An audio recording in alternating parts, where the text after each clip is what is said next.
Hi, welcome to the full stack development with Angular 8 and Spring Boot. Please watch previous video before proceeding this. So the step 4 is to update the book service to modify the getBooks method. So within our book.service.ts file, we are going to modify the getBooks method to receive the page number and the page size. So we're going to change the method header. We're going to receive two more parameters, current page and the page size. And this method now going to return getResponseBooks.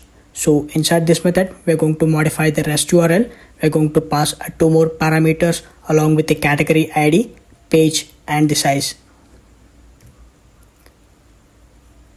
So the step 5 is to update the book list component to modify the handle list books method. So within our booklist.component.ts file, we're going to define a few more fields, current page, which is of type number, and we're going to initialize it to 1.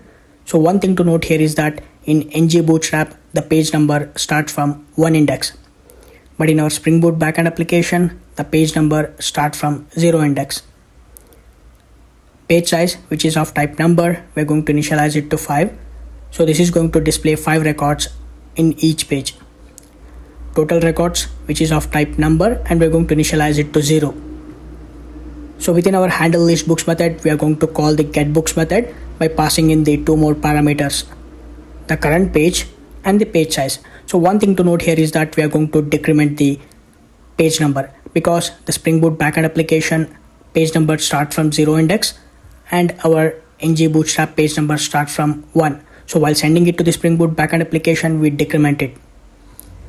And we're going to subscribe to that method and we're going to call the process pageNet method. So inside the process pageNet method, we are going to get the data from the Spring Boot backend application and we're going to extract the data and we are going to map it to we are going to assign it to the fields which we have defined above.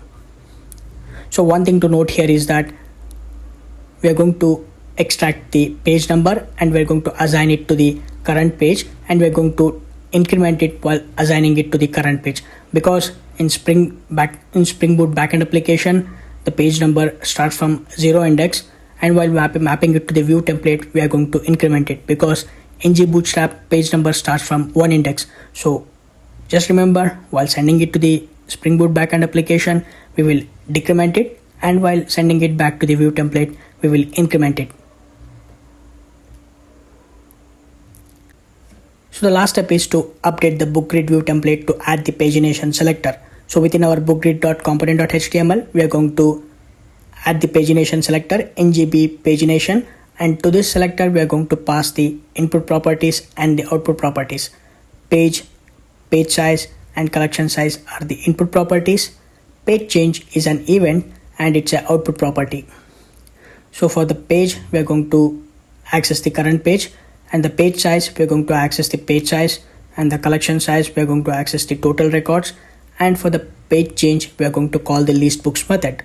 So one thing to note here is that Angular two-way data binding. So here we are going to use the Angular two-way data binding, meaning in our component, the current page value will be 1, and in our view template, the current page value will be 1. As soon as the user navigate to the second page, in our view template, the current page value will becomes 2, and inside our component, the current page value becomes 2. So this is what the two-way data binding. So whenever you come across this syntax, it's a two-way data binding, Angular two-way data binding. If you update the value in view template, the same variable value is going to update in our component.